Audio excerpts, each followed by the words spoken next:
The greatest trick the devil ever pulled was convincing the world he didn't exist. That's actually a line from the 1995 movie The Usual Suspects, which was a paraphrase of Charles Baudelaire.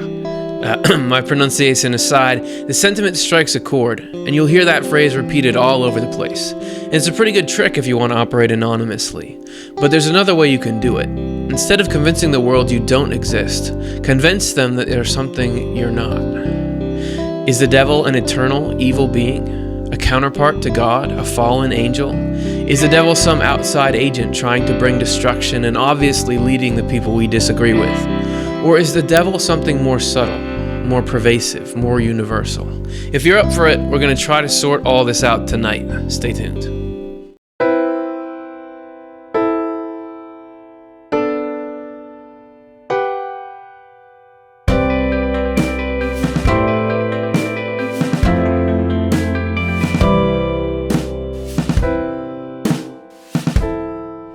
Hey everybody, welcome back to another episode of Swedenborg and Life. Great to have you back. My name is Curtis Childs and I'm the host. I'm with the Swedenborg Foundation, which is a nonprofit group that works to have discussions like these with the hope that those will do some good for the world. If you want to be part of that discussion in more ways than one, you can put your questions and comments in and we'll answer them at the end of the show. We always do that, but I just want to remind you at the beginning so you can start thinking of your questions. Now, this topic will probably generate a lot of those, so we're getting into talking about the devil. Is the devil real? And I think there you get people have strong feelings about it. People will strongly feel like there is a devil, and the devil, this is a major player in the universe. Or you get other people that there's no such thing as evil. It's just how we're labeling it in between, or there's no such thing as anything supernatural. So everybody's got opinions on it, and I think we're going to do our best to offend everyone tonight. So we'll get into that discussion and see what did Swedenborg have to say about it. You know the show. We're going to look into this great complex set of spiritual experiences and teachings that Swedenborg recorded, and he had a lot to say about the phenomenon of the devil. And we're going to answer the question, is the devil real? And the answer is yeah and no and sort of in this sort of way. So you want to see how that plays out? Let's get into our first segment. To get this started, we've got to talk a little bit of sort of metaphysics about how much room is there for sort of primal, infinite beings. So we'll start part one now.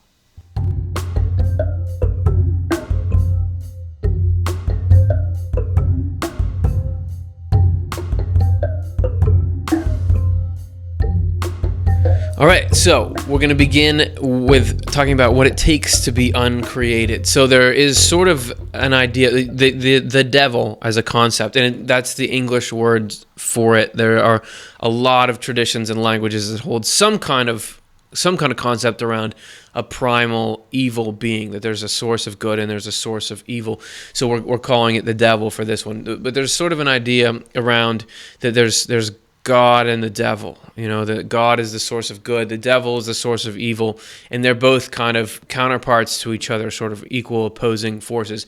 We're going to look a little bit now at what Swedenborg's cosmology has to say about how many parking spaces are there in this infinite being's lot. Okay, so we're going to begin that with True Christianity, number 21.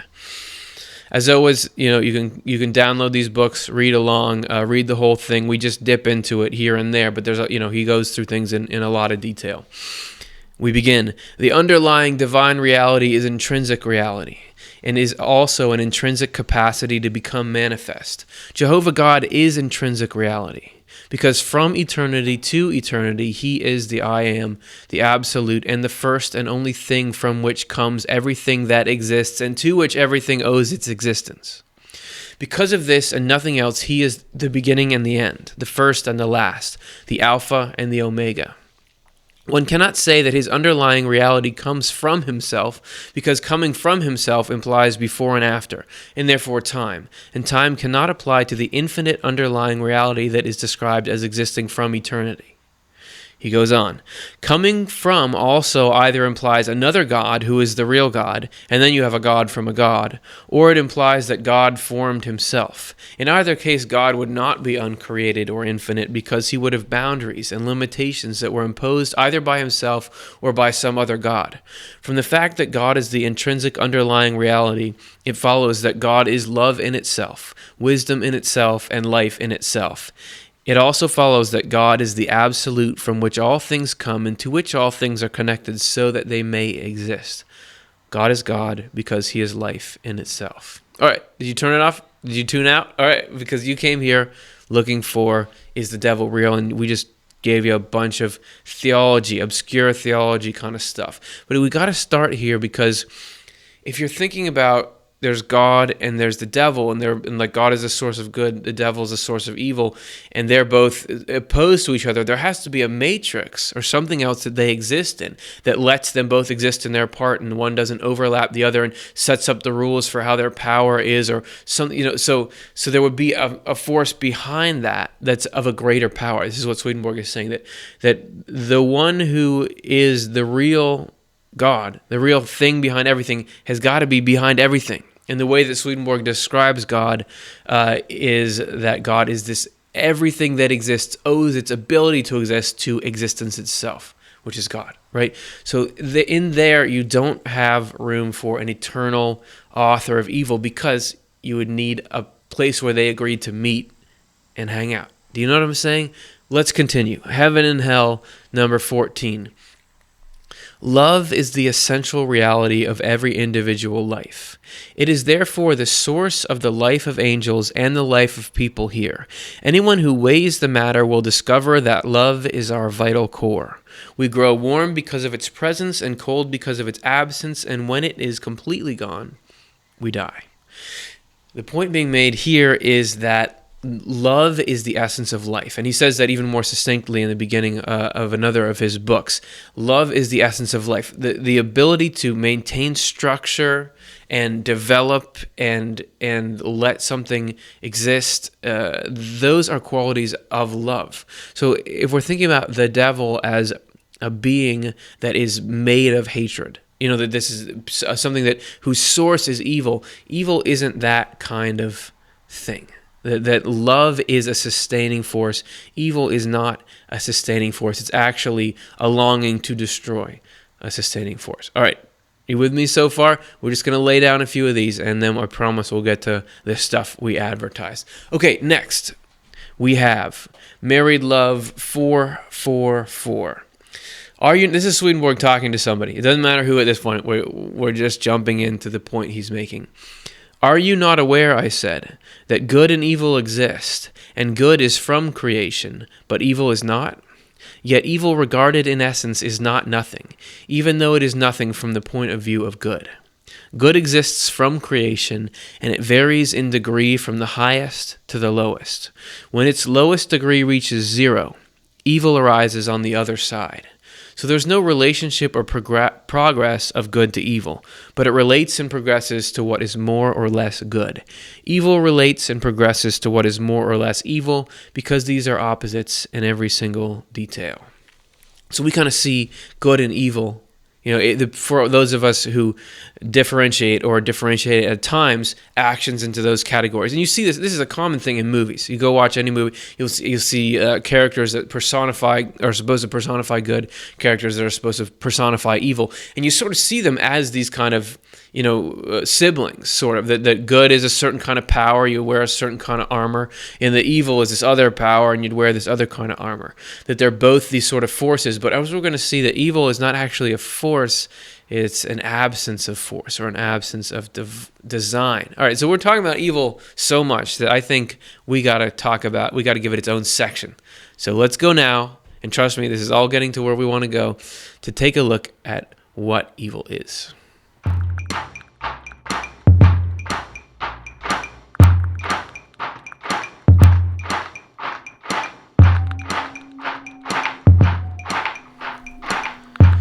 Sorry that our intro things are so creepy, but these are actual, as you can probably tell, these are depictions of evil and of the devil that people have made throughout history. So we thought we'd get, the artist's view on these things as we move through.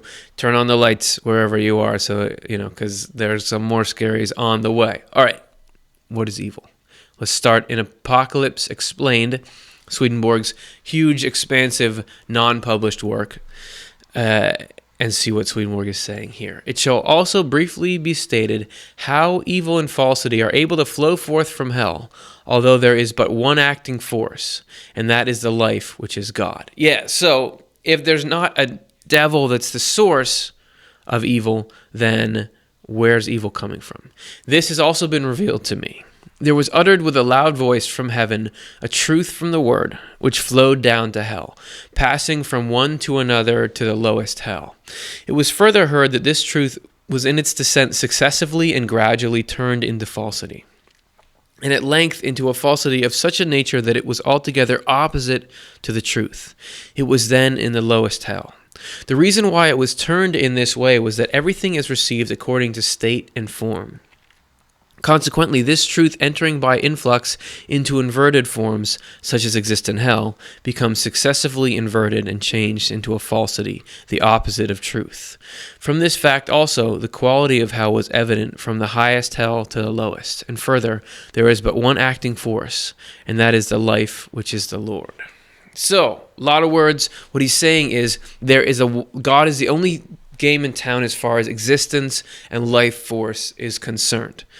However, that life force is given out to everyone, and the form of the receiver is what can turn it to, open it to the good that it's meant to be, or twist it into evil. And evil as a twisting of good, this is something that is pretty obvious. I mean, you see, hey, and I've made this analogy in other episodes. We have this system where we have these little cards that have numbers on them, and you use those cards to buy stuff. And it's handy because you can just go anywhere. And I'm talking about debit cards. Credit cards are a whole other thing. Either way, it's handy. You go somewhere, you swipe it, you get your money out. It's great.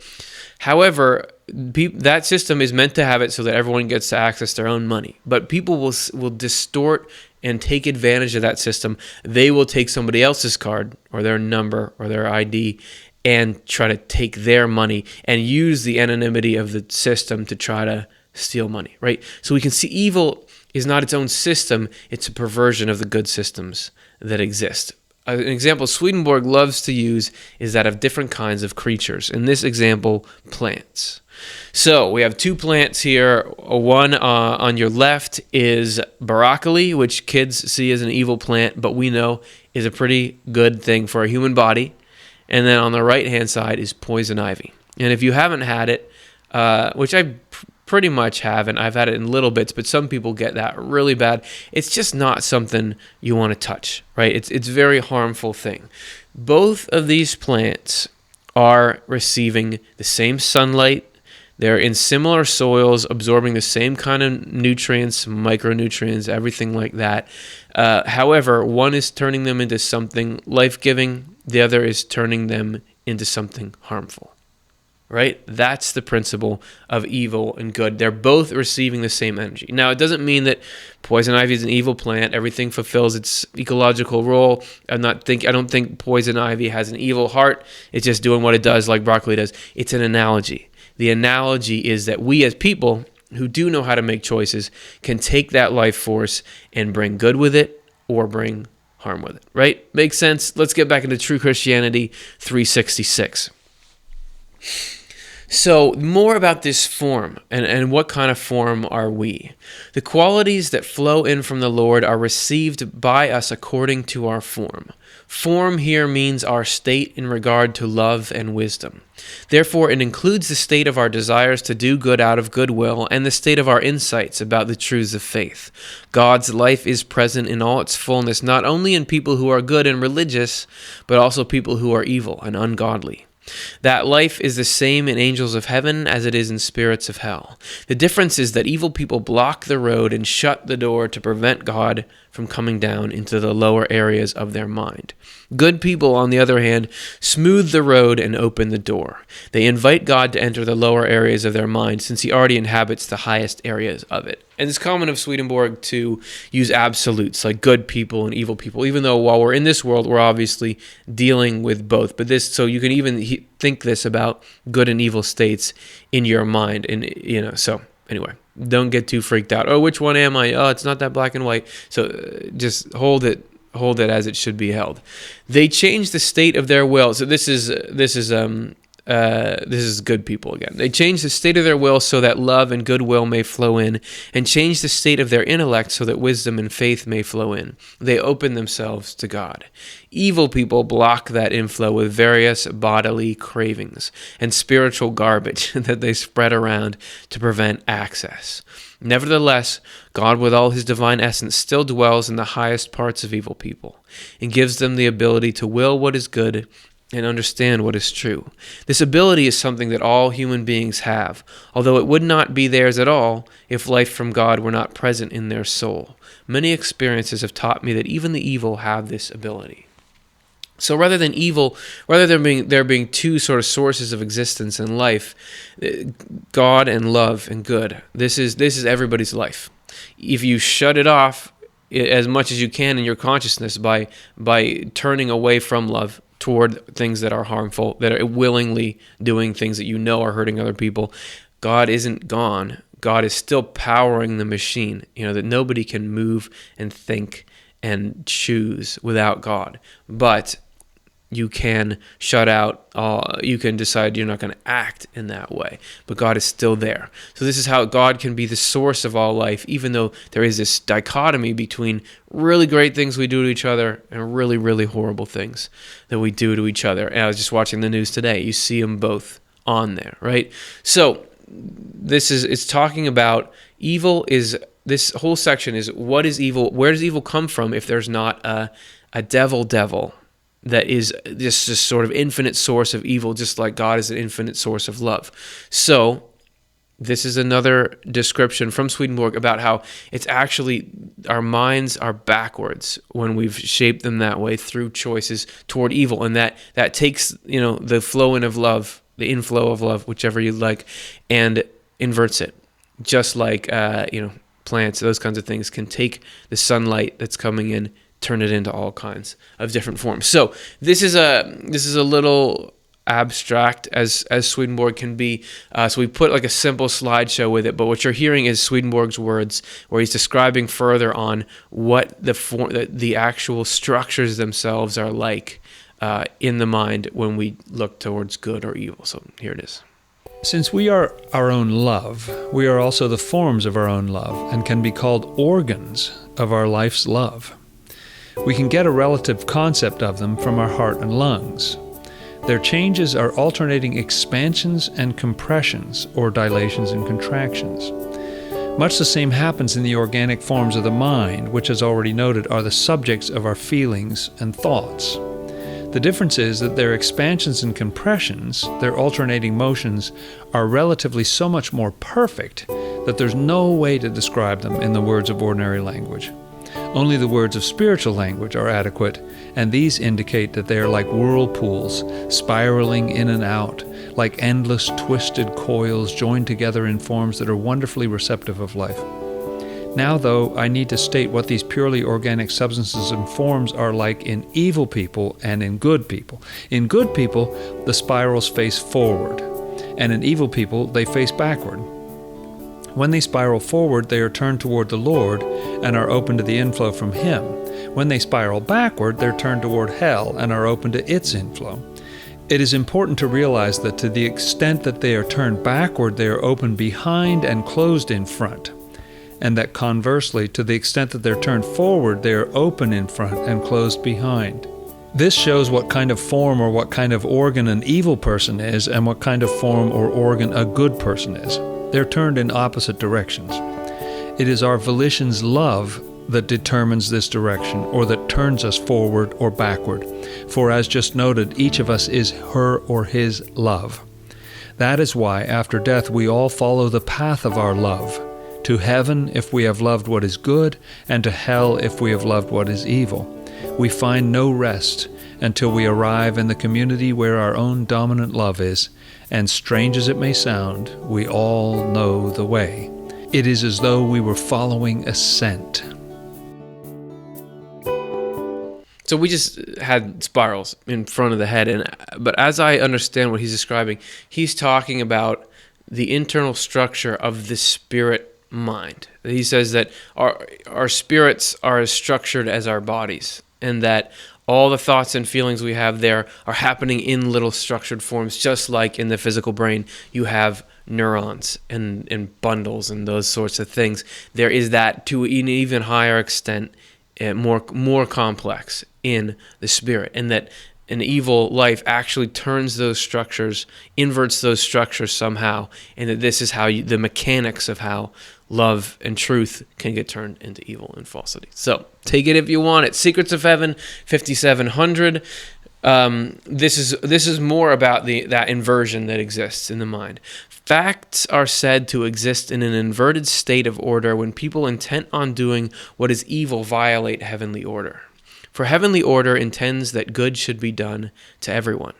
The result of this, therefore, is that once people cause heavenly order to become inverted in this way, they ultimately reject what is of God, what is of heaven, and consequently what constitutes charity and faith. People who have come to be like this know how to use factual knowledge to engage in keen and skillful reasoning, for their use of reason relies on sensory evidence, and reasoning reliant on sensory evidence relies on considerations of an external nature, on bodily and worldly matters, which instantly absorb a person's thoughts and feelings. Unless such factual knowledge has had the light of heaven shed upon it, it has thereby been brought into a completely different state of order. It sets that person in obscurity. This obscurity is so pronounced, so far as heavenly matters are concerned, that he not only fails to understand them, but also utterly refuses to accept them, and at length casts them aside, and, so far as he is allowed to do so, says blasphemous things about them. When factual knowledge exists in a proper state of order, it has been arranged by the Lord into the same form as heaven takes. But when it exists in an inverted state of order, it has been arranged into the form hell takes. A form in which the worst falsities are in the center, supporting ideas come next, and truths on the outside. Look, that must have been a Canadian or a UK translation. And as those truths are on the outside, they cannot have any communication with heaven where truths are predominant. For this reason, the interiors are closed, since it is through those interiors that the way to heaven lies open.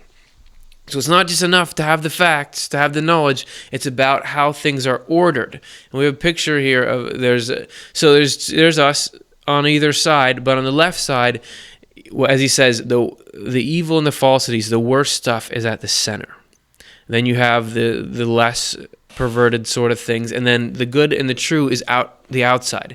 In our better self, on the right side, everything's still there. You still got these evil, negative things, as you may have noticed about yourself, and I may have noticed about myself, but it's pushed to the outside. Then you have the gray area, and the good and the true are in the center. So it's not that evil people don't have any goodness and good people don't have any evil. It's just, what are you putting central in your lives? And this is more about the arrangement of the mind. All right? So we did it. We talked about where evil comes from, what it is. Now that we've got these two sections as building blocks, let's talk about the devil.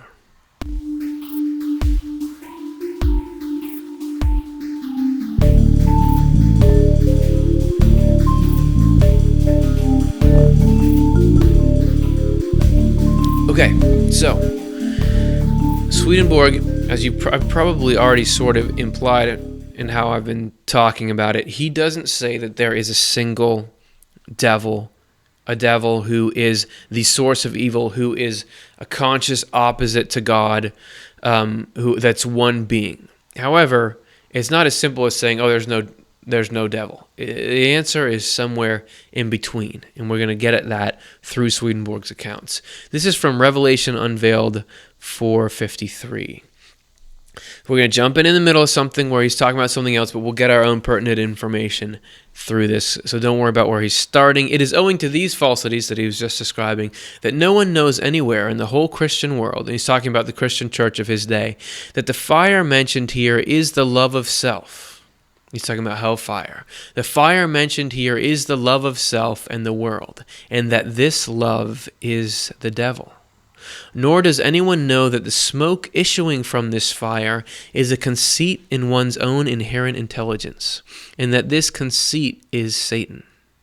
Neither does anyone know that the brimstone ignited by this fire through that conceit is the lusts attendant on evil and falsity, and that these lusts are the diabolical and satanic crew of which hell consists. And when these things are not known, it is impossible for anyone to know what sin is, for sin finds its every delight and gratification in them. So, there we have it. There is a devil, but it's not a particular conscious entity. It's these particular predispositions or gravitations toward evil in everybody. That we all have the potential to be coming from the devil. And he uses that word, that phrase, love of self, love of the world. And it may sound like those are good things. You want to think you're a cool person and you want to like the planet or something. That's not what he's talking about. And we're going to extensively get into exactly what he means by love of self. And how could how could that be the devil? So we're going to clarify that term, and that'll bring more light into how it is. So he talks about it in Secrets of Heaven 8:6-7-8. This is what is at the root of it. The nature of self-love, which is pride. So this is something, we know that word. We don't use this philosophical term, self-love or love of self a lot, but we know pride, right? We know that's not such a great thing. Is such that so far as it is given rein, it gallops away, gaining speed with every possible step it can take, till eventually it reaches the very throne of God, wishing to usurp God. This is what all in hell are like. What they are like is revealed by their endeavors emanating from there, and also by their intense feelings of hatred for one another, and their awful acts of revenge because of their wish to exercise control. And that's key. Love of self is not, am I a cool person or not? It is, everything exists to serve me. I want to control everyone, and when you don't do what I want, I'm going to crush you.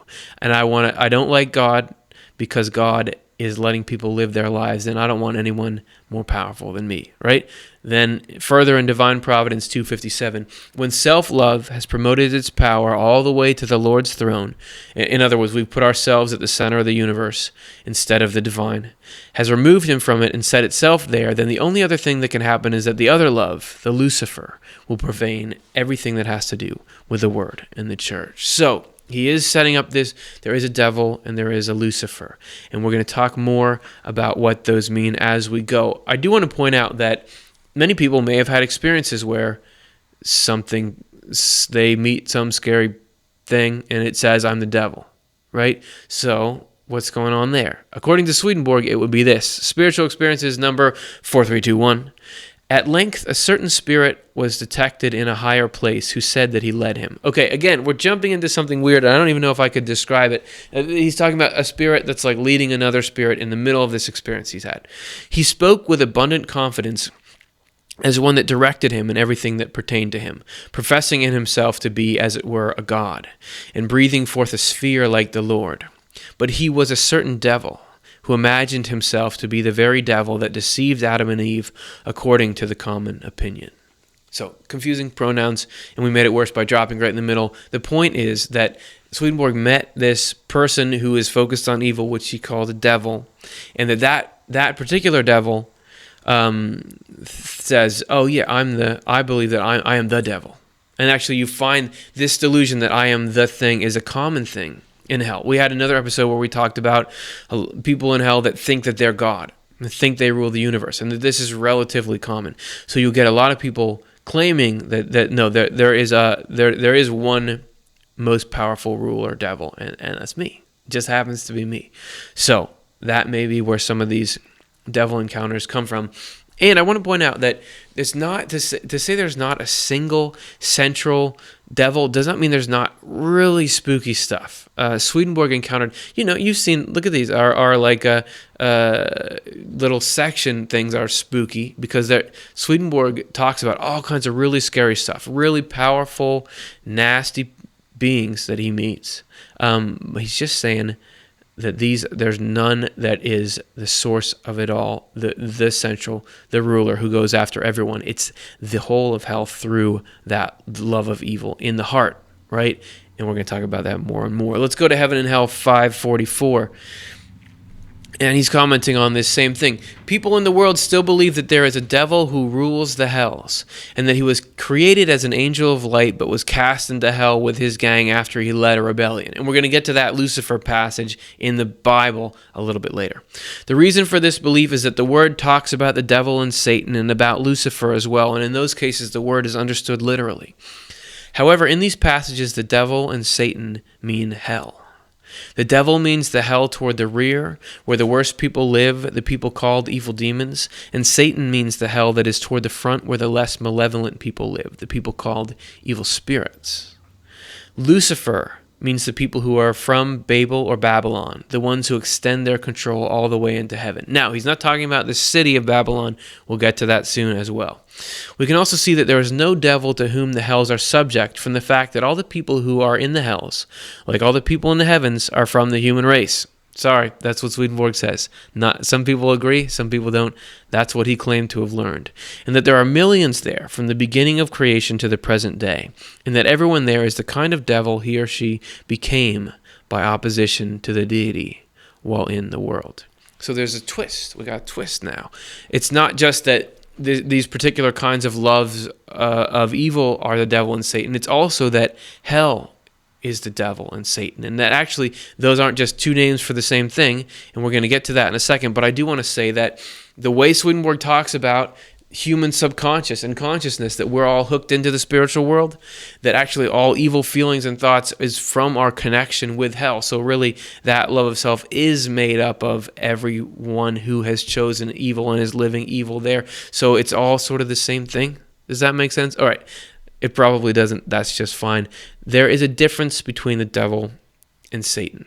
That these two terms have different meanings. And to explain this further, we talked to Karadam, who translates these books. And here's a little clarification on the difference between devils and Satans. Swedenborg divides the inhabitants of hell into two major categories. And there are different words for them. They've been translated differently. One word is devils. And they are also known as demons or evil genii is one way they used to be translated. And the other category is Satans or evil spirits. And he calls the devils the worst and the Satans not so bad. The devils on the lowest level are the ones that are interested in your heart, your loves, your feelings, what is good.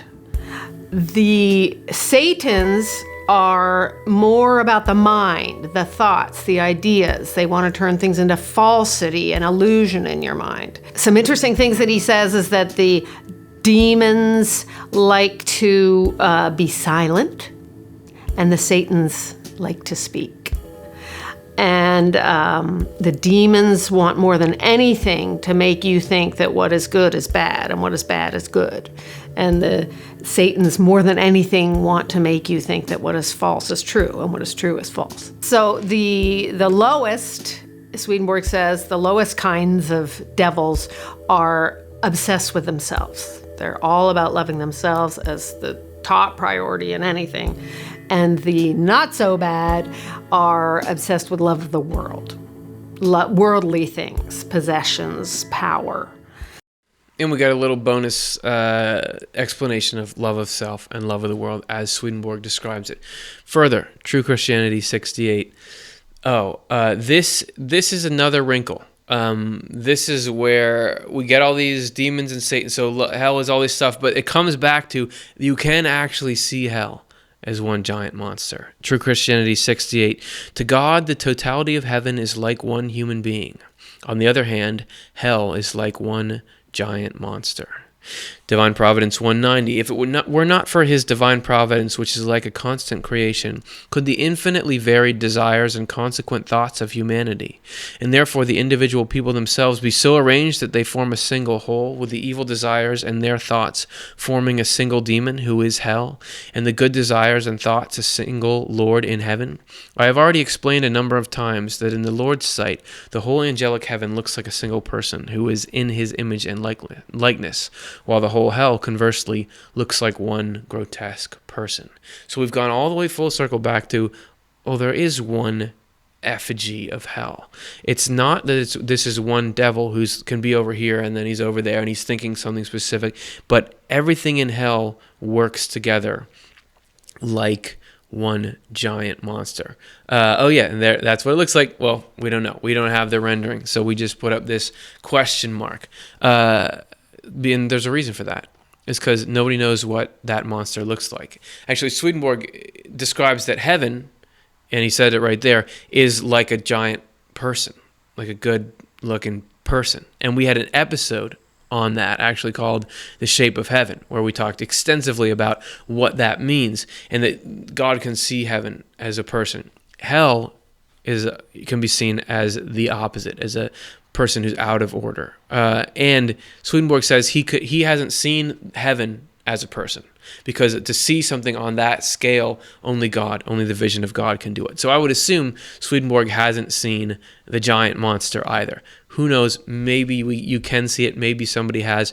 But in a way, that would be the total image of everything evil. But it's not something conscious that thinks on its own. It is all of our evil, all the evil in everyone working together. Because especially in the spiritual world, good things work in concert, harmful things work in concert. So there are a couple of different devils for you, and hopefully that makes some sense. But there's a lot of loose ends, because what is if there's not a devil ruling hell, what is hell, and who's in charge, and what's going on there? So we've been everywhere else that's scary. Why don't we take a little time in hell in part 4?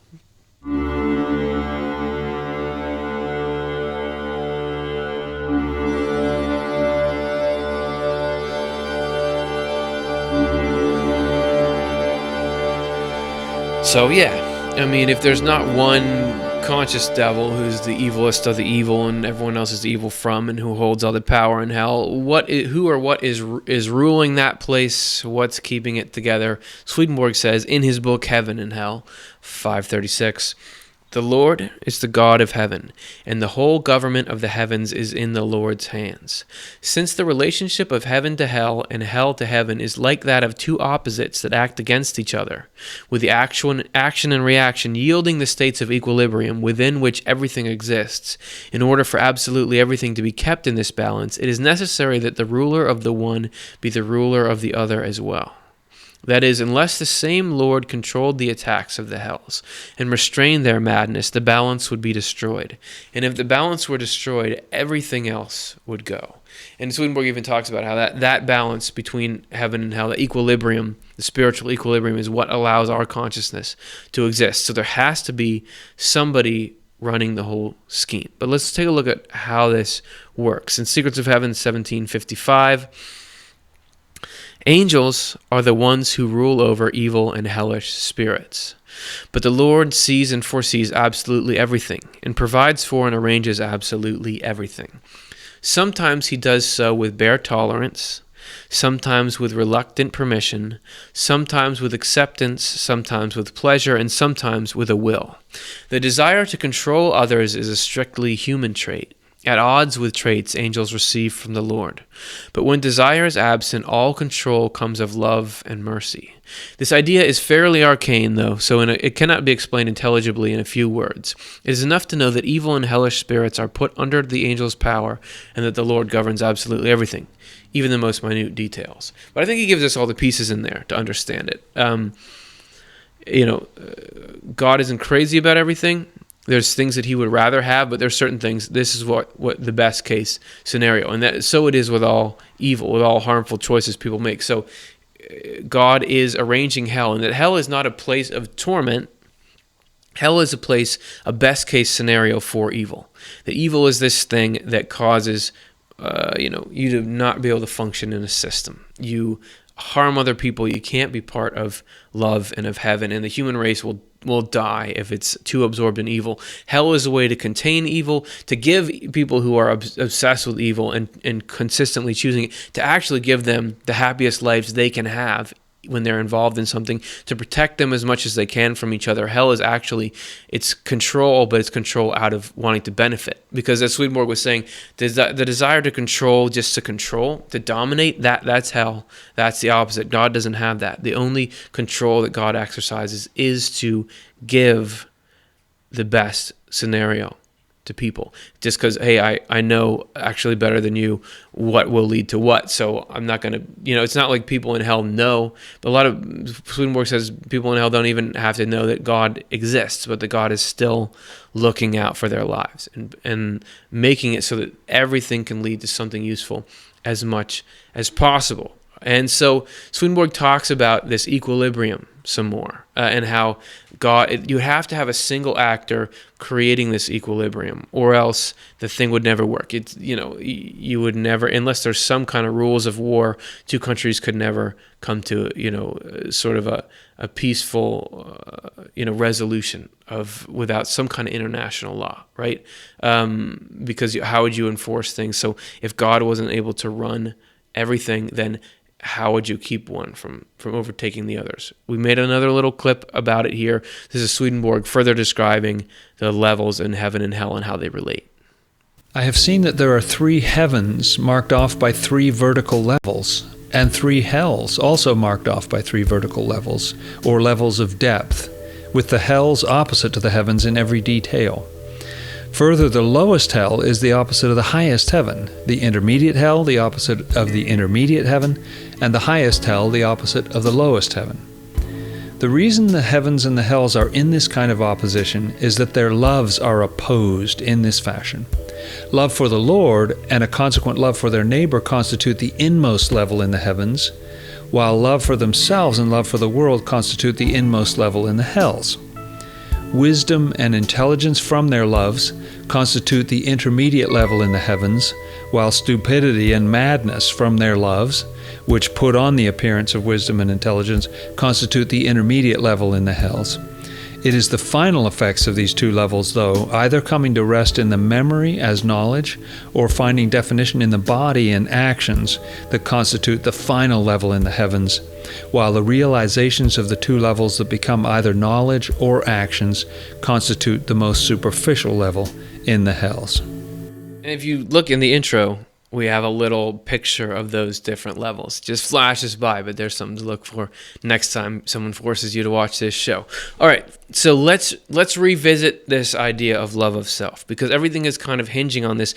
Swedenborg says this thing is the devil. So let's take a look at why is it so bad and what is it, because we can get past that term to what he's actually talking about. This is Heaven and Hell 556 and following. This is a couple numbers. We just took out a little in the middle.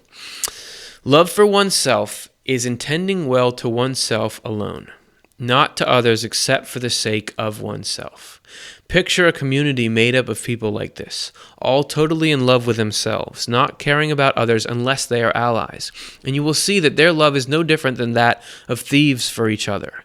To the extent that they are acting in concert, they embrace each other and call each other friends. But once they stop cooperating, once anyone resists their control, they attack and butcher each other. If their deeper nature, their minds are probed, it will be clear that they are full of virulent hatred for each other, and that at heart they ridicule anything fair and honest, even ridicule the deity, tossing it aside as worthless. This comes out even more clearly from their communities in the hells, which will be described below. And if you want to hear that, get the book. It's a free download. The deeper levels of the thoughts and affections of people who love themselves above all are turned toward themselves and the world, and are turned away, therefore, from the Lord in heaven. This is why such people fall prey to all kinds of evil, and why the divine nature cannot flow in. So it's a lot like That is hell, as Swedenborg describes it. It's sort of like, in movies, organized crime. It's like, okay, yeah, you're cool. Oh, you messed up. I'll kill you. Or you crossed me in any sort of way, or you want out of the outfit. I'm going to kill you. Like, it seems like when we're both in it, we're both working for each other. We're happy. We're friends. But love of self, as long as anyone doesn't do something for you, then they're the enemy. That's the devil, is this desire to control everyone, and that you just use people to get where you want to go, right? So before we get out of this section, I thought we'd take a quick tangent on Lucifer, because there is this idea of, okay, so there's not an eternal evil being, but there is this fallen angel, and Swedenborg has an interesting comment on that. Let's look first at the quote in Isaiah that the idea of Lucifer comes from, and we'll go from there. You will declare this parable about the king of Babylon. Hell beneath has been stirred up on account of you. How have you fallen from heaven, O Lucifer? You have been cut down to the earth. You have been weakened below the nations. And you said in your heart, I will go up to the heavens. Above the stars of God I will raise my throne. And I will sit on the mount of assembly. I will go up above the heights of the clouds. I will make myself like the Most High. But yet you have been sent down to hell. So, to me, the most interesting thing is it starts by saying, say this to the king of Babylon. That's who it's addressed to. But Swedenborg mentioned Babylon before. What's so bad about Babylon? It's a city. There's good people in it. There's bad people in it. Let's take a look at what he says about what does that mean, that phrase, because it's symbolic. What is it a symbol of? According to Swedenborg, you don't have to take it. I'm just presenting it to you. By Babylon are meant all who wish to have dominion by religion. To have dominion by religion is to have dominion over men's souls, thus over their very spiritual life, and to use the divine things which are in their religion as the means. All those who have dominion for an end and religion for the means are in general Babylon. They are called Babylon because such dominion began in ancient times. And further, Apocalypse Revealed 7:37. We say in time profaned, since to begin with, they regarded the word as holy. But as they saw they could use the sanctities of the church to gain dominion, they turned away from the word and regarded their own edicts, commandments, and rules as having equal, but really greater, holiness. At last they transferred all of the Lord's authority to themselves, leaving nothing behind. It is because of the first state, when they regarded the word as holy, that Lucifer, meaning Babel, is called the son of the morning. Because of their later state, he was brought down to hell. The way Swedenborg says it, spiritual things are never referring to specific people. They are referring to traits. And here, Lucifer, the king of Babylon, is this controlling by means of religion. Which, if it's true, would be interesting, because a lot of people who were coming from religions, railing against Lucifer, were playing the role of Lucifer there. Look at the damage that's done in the world, and it's a twofold damage. There is the damage that religious institutions, that churches have done in the world. Just read some of the stuff about the first people coming to North America from Europe and what they did to the Native Americans in the name of religion. You don't need to stop there. There's stuff all over. We all know some of the famous ones, Inquisition, etc. You see stuff going on in the world right now. People are using religion to do all these bombings, do horrible things. It causes that damage. Then it also causes the damage of destroying religion, destroying destroying the teachings for people, because religion is meant to lead to love, and if it doesn't, it's destroyed. But then also other people see that and they say, there's nothing to this religion thing sucks, it's nothing, I'm out of here, and they potentially miss out on things that could have affected them positively. So that's the danger of Lucifer, according to Swedenborg. Let's take one more number to close things out here. Married Love 461, and then we'll get to our final segment. The Lord activates all the elements of the soul and all the elements of the mind in angels, spirits, and people on earth through an influx from him. And this through an influx of love and wisdom, and this influx is the underlying activity from which springs every delight, which in its origin is called bliss, happiness, and felicity, and in its descent, delight, gratification, and pleasure. and in its universal sensation, good. Okay, so all that's saying is everything that seems great to us, we call good. But spirits in hell turn everything into its opposite in them, thus turning also good into evil and truth into falsity, with a constantly enduring delight. So it's not, you can abuse things to get pleasure from them. There's all these warnings on things.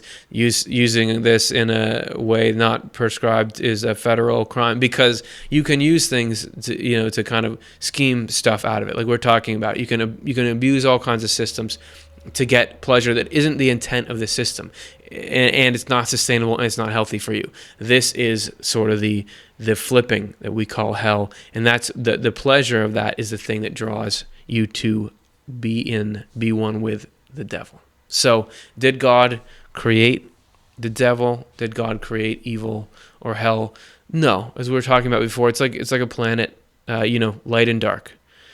God is light. Because of the shape of the planet, there's darkness on one side, right? That it's the absence of light. Swedenborg is saying in that other video, it's as light or love decreases and decreases, then you start to get what's on the other side. So that's how Swedenborg presents it, and if he knew this much about it, maybe he has some ideas on how we can kick some of that stuff out. So we're going to take a look in our last section, cleaning house.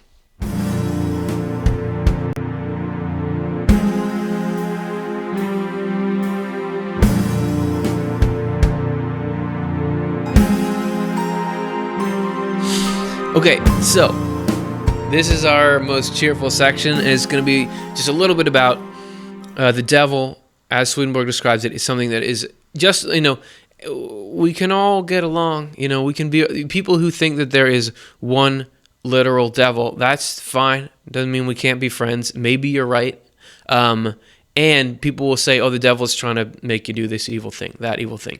The way Swedenborg's saying it, the devil's trying to make us do evil things. It's a slightly different definition of what the devil is. But this devil is people being mean to each other, right? You see the effects of the devil everywhere. A desire to control people, a desire to have your own way. And that's the root of all this harm that's coming about on all these different levels, political, social, economic, basic, physical, and then spiritual. At all these levels, the harm is coming from this devil. So what do you do about it? And this is from Swedenborg's Spiritual Experiences, word explained right near the beginning of his spiritual experience. In order that mankind may be reformed, it is necessary that the devil first be cast out of our heaven, that is, out of our reasoning mind.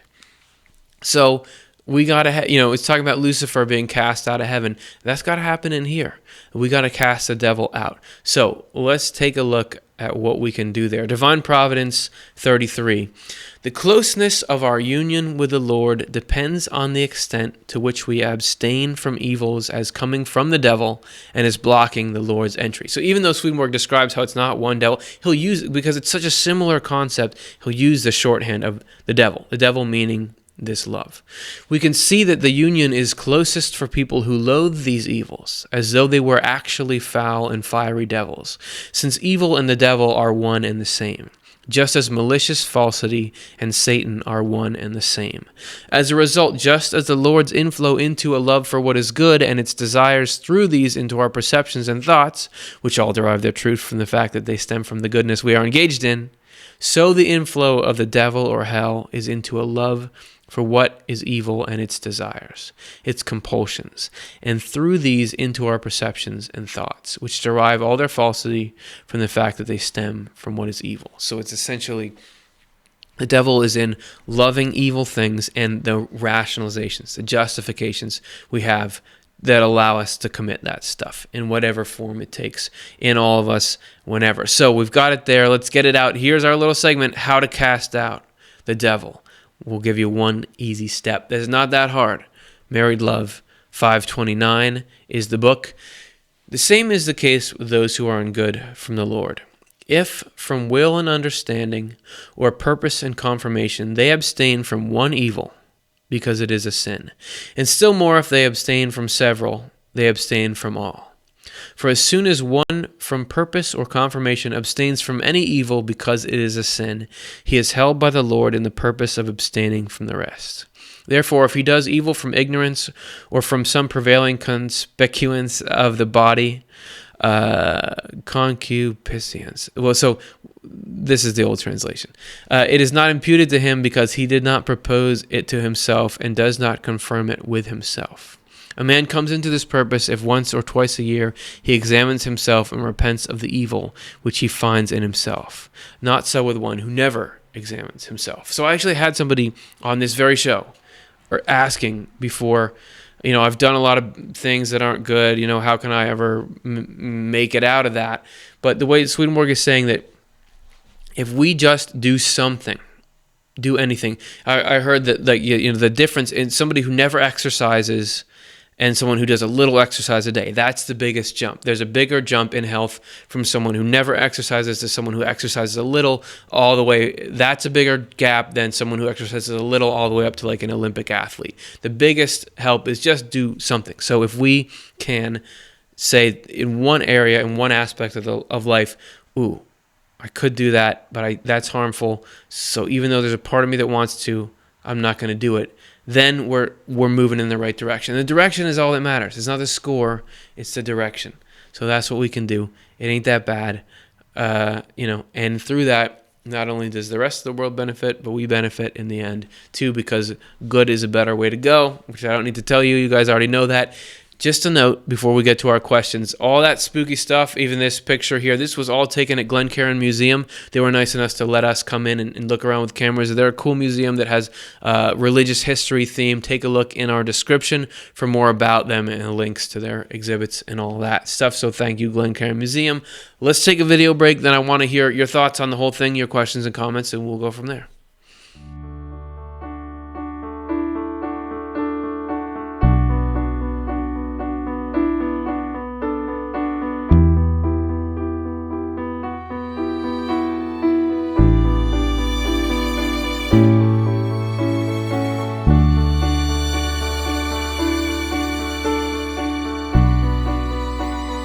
Okay, so here we are. It's that time again. Let's take a look. It's been me talking. Maybe I was speaking good. Maybe I was speaking bad. Let's hear what you guys have to say about it, and I'd love to expand the conversation a little bit. So let's get to our very first question here today. This is from Preliminal YouTube. In many of my dreams, it seems like some evil, cruel force is putting me in depressing environments that are uncomfortable and situations that are disturbing, sometimes traumatic. Is that the devil? The dreams are not from my mind. None of it appeals to my way of thinking or artistic style, like I'm being manipulated in places I don't want to be. I think all of us are not as wowed by dreams as we should be. Isn't that weird? We all walk around, have a normal life. I have to go to my job now. Oh, I have to stop at the supermarket. And then we go to bed and have these really bizarre adventures in these strange places where there's a warped sense of time and space, but also why one thing follows from another people consume. And we just kind of brush it off. That's a weird, cool, thought-provoking thing. So it sounds like here you're getting so you're having these negative experiences in the dream. Is that the devil? So as Swedenborg would say it, yes, it's the devil, but it's not the devil as in there's one devil who right now is in everybody's nightmares, but that evil, harmful stuff, even in dreams, is from hell, and that there are spirits from heaven and hell trying to influence us all the time. And that Swedenborg would talk, even specifically, literally spelled it out, that, scary dreams, nightmares are from hell, that's hell trying to mess with you. And it's interesting observations that you make that this does not seem like it's from my mind. This is not the way I would do it if I were directing this dream. Nothing matches. And I notice in dreams you'll find stuff that's so foreign that you wouldn't it's not like a train of thought where it makes sense. This is in me. It's where did this come from? So anyway, that the answer is Swedenborg would say that's that. It doesn't, but I wouldn't be too worried about it because he also is very explicit that we're protected while we're asleep.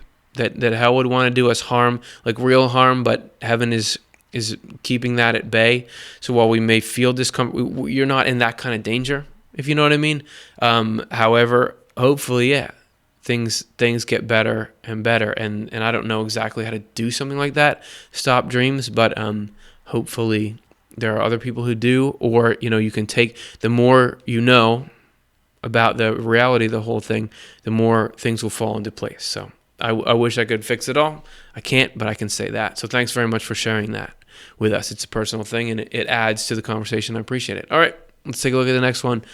Are there giants in heaven? Now, I've heard like near-death experiences where people talk about angels as being tall, very tall, like 11 feet tall or something like that. I'm trying to think of whether Swedenborg mentions giants specifically. There's so much appearance in the spiritual world that Swedenborg describes as in, I saw this, at a distance people appeared to be this, but then when I got closer, I saw them as they really were. That there's so much imagery going on there that there would certainly be, like, you could see like people appearing as larger. As to how tall and short are people really, I don't know. I mean, Swedenborg describes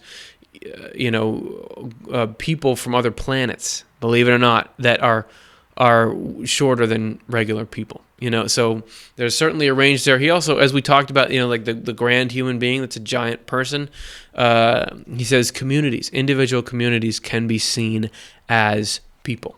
Not like you're walking around in one, like at the Science Museum that's shaped like a heart. What I mean is, like, when you're approaching, you can see an image of a person that's representative of that community, of all the kinds of people that are in there. So maybe that's a big person. I don't know. I would say probably that world is more expansive than this one. So there's a lot going on there. Whether or not they're literal or it's representative, I don't know. The answer, as always, I don't know. Thanks for your question. Let's take a look at the next one. Barb, YouTube. Evil is, in essence, turning away from the path of love. I'm hearing intention matters, that deeds done are judged by the intention. A deed done from confusion and ignorance is different than the same deed done with intention to do wrong. 100%. I think you're completely on track there. Swedenborg thinks the same thing. He says that angels will not pay attention at all to what someone's body is doing. They pay attention to the intent. Also, he talks about how the only things that stick with us are things that we do out of intent. And he gives examples of, somebody might be pushed into doing this thing because of circumstances or something like that, so it doesn't really stay with them. So certainly there's not like an arbitrary scorekeeper who doesn't get that there are pressures on people. In fact, we call this the fundamental attribution error. That was my favorite thing I learned in college, is that generally when we do something bad, we say, it's because I was tired, or like I snapped at somebody, it's because I was tired, or I was thinking about something else that was stressing me out. But if somebody else snaps, you say, well, they're just a jerk, right? We don't ever get that there are factors with people. So there are, and that spiritually, if you don't understand something, you make a mistake because you believe something else, or you're under circumstances, or who knows, you're dealing with poverty or something. It's not like, God would be as empathetic as any of us would be standing back, and more so. So I think you're right on, and I wanted to add that. All right, great. Next one. This is from Mark. Swedenborg says, spirits have a life within people exactly as if they themselves were the person. What can you do if you don't like their influence? Yeah, so Swedenborg, that's a great question, and I like that you're quoting Swedenborg in the questions. That's cool, man. So pretty soon, you guys will be so immersed in it, I won't have to do this anymore. Just kidding. I like doing it. I'll do it anyway, even if no one watches.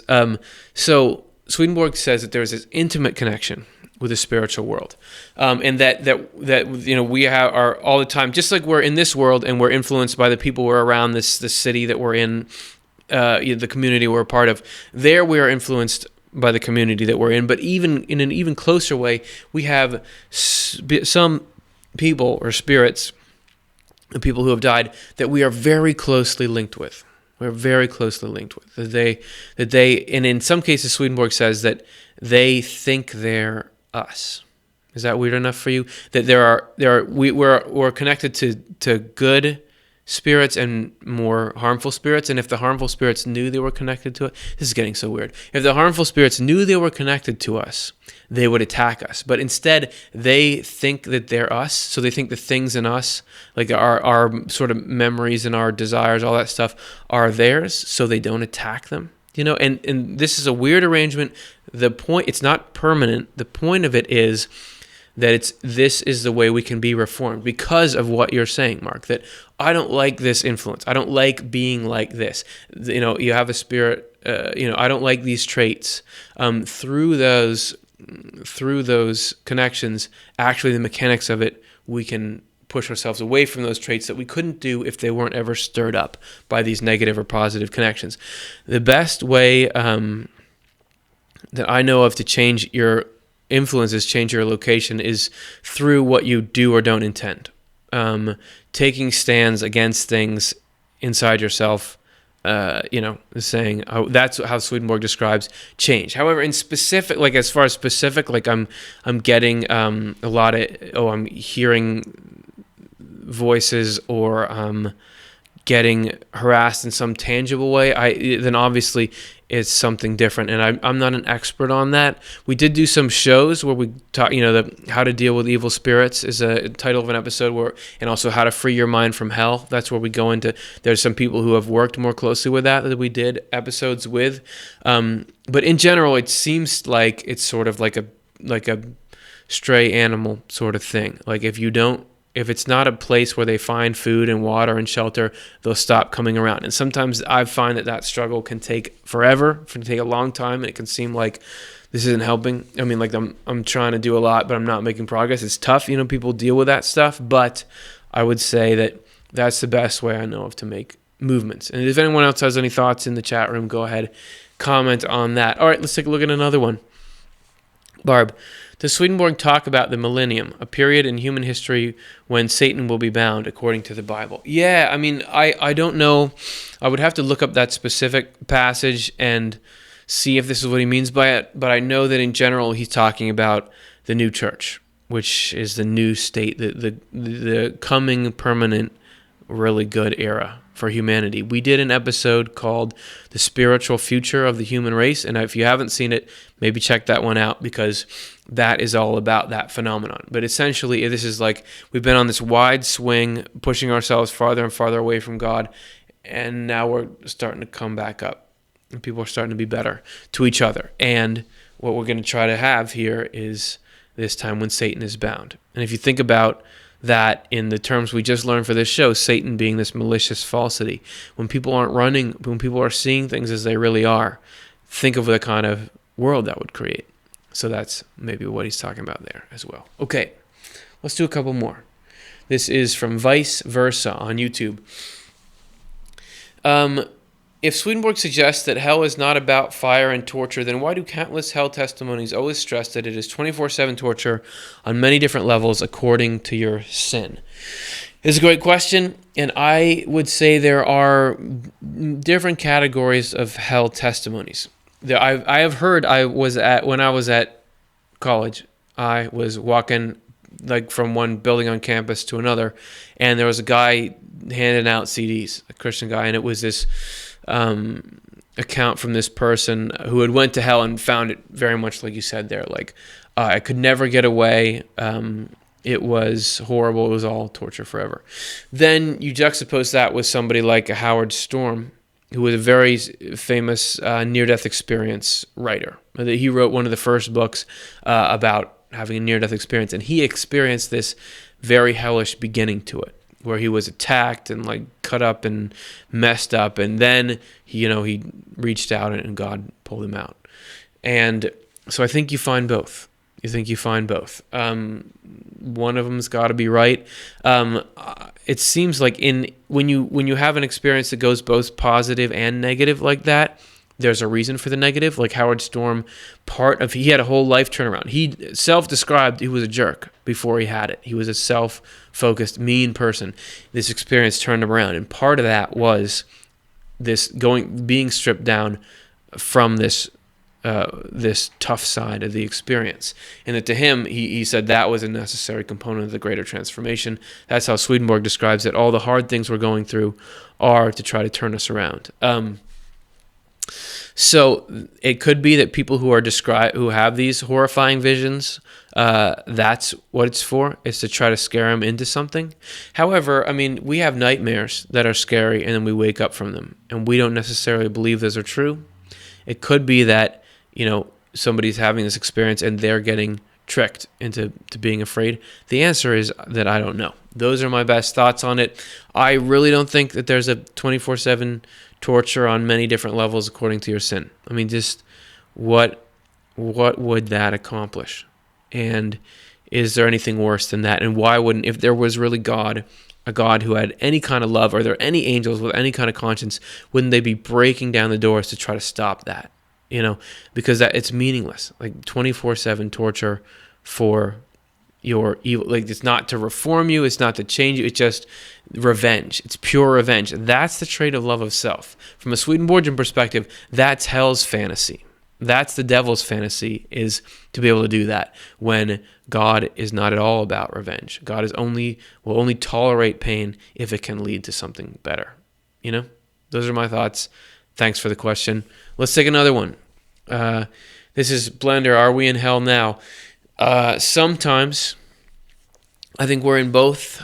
Swedenborg says heaven and hell both impact our minds and the world, and there are certainly a lot of times when mentally we're surrounded by hell, and that hell is louder in the outer, more perceptible parts of our mind.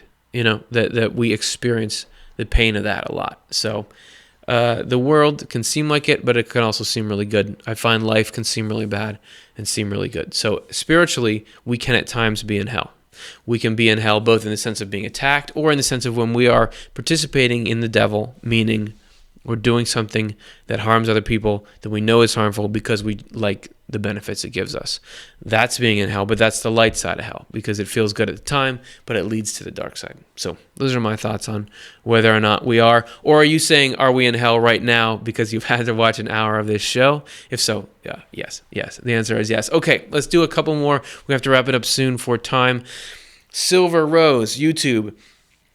Does Swedenborg talk about how souls are created in the first place? Oh man, I wish he did. He doesn't really. I mean, and it could be tucked away in there somewhere.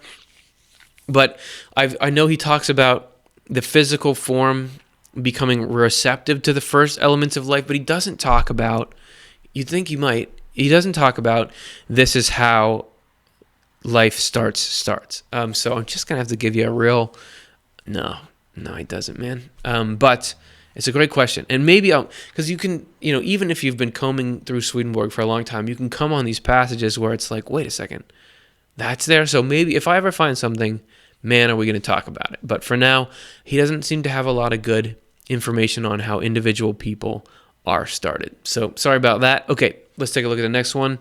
Todd, could hell simply be the choice to be one alone instead of being one part of the whole? It's certainly a way to look at it.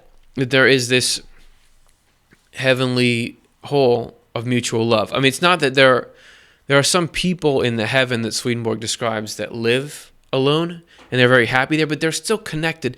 They're still doing something good for the rest of human. The joy of heaven is knowing you're helping people, that you're bringing happiness or alleviating suffering. So even if you're, like in this world, if you're a farmer and you're spending a lot of time alone, then but what you're doing is you're growing food that's going to go into people, make them happy and healthy, hopefully. So hell is alone in the sense you might be around a lot of people, but you don't really think that they're people. You just see them as objects to be used in various ways, or they're sort of caricatures of people, whatever. They're things that stand in your way or that you crave or whatever they are. That's the aloneness of hell. Heaven is understanding we're all in this together. And being part of the great big thing. So hell is that aloneness. So yeah, I would say yeah, man. So that's my thought on that. We have one question left. Let's take it. Jim, can a soul in a hell realm improve his lot by good deeds and intentions and graduate to a level of heaven? Thanks. Yep, it's a great question. It's a complicated answer. We are all the time moving between those. After death, there is this period of sorting out where people go down into what Swedenborg calls the lower earth, which is surrounded by hell, and there you get all messed up, but then you can get back and improve. After all that sorting out is done, the only people that are in hell are the ones who absolutely want to be there. Because believe it or not, there are some people who think I don't even want to get close to heaven. This is where I'm alive. This is where I can breathe. I don't want that. So God obviously is trying to pull everyone in that direction. But if by the time all the sorting, so during this sorting process, you go up and down, you do whatever is deeply, because what you're saying, graduate by good deeds and intention, that's somebody who wants to get better. If you want to get better, you will. You can. You have every opportunity to do that, according to Swedenborg. By the time it's all done, it's only because you're craving to be there. Now, do people stay forever there? Well, as George Joel, the translator, put it once, they haven't yet. Swedenborg, certain times earlier in his writings, alludes to people coming out. Later, he says you can't come out because you are what you are. Who knows what's going to happen in the grand scheme of things? You would think in the end we'll all end up together, but I couldn't say that Swedenborg has explicitly stated that. It makes sense, though, is what you'd think would be if there's really love, that someday in the future we're going to clean this all up. Hopefully, I don't know. The final answer to everything, I don't know. So if you guys enjoyed our episode today as much as I did, by the way, thanks very much for the questions. They're awesome. Feel free to contribute to the show. You can make a donation. We got this new, there's a couple ways you can do it. You can open up the description, click there. We're a 501c3 nonprofit, the Swedenborg Foundation, so we make our money, our way to do stuff like this from people like you guys seeing, ooh, this is valuable, I want to help this continue. So you can open up the description, click that link, you can click this thing. You can also hover it. We just got this donations button put on the channel through YouTube Nonprofit, so hover. There's a little eye on there that you can click to donate. The button might be somewhere else. I don't know how the whole thing works. But so we have these ways, and we actually have a grant that was given to us so that if you donate, we'll get 5 times that much matched. So it'll go a long way, even if it's a small thing. You want to donate $1, it'll still help. Thanks for thinking of it. Okay, if you want to hang out with us next week, we're going to be looking at the way that spirits talk. And I'm excited about it now, just thinking about it. It's going to be a great one. Thanks for giving me a good Monday night. Hope you liked something about it, and I'll see you then.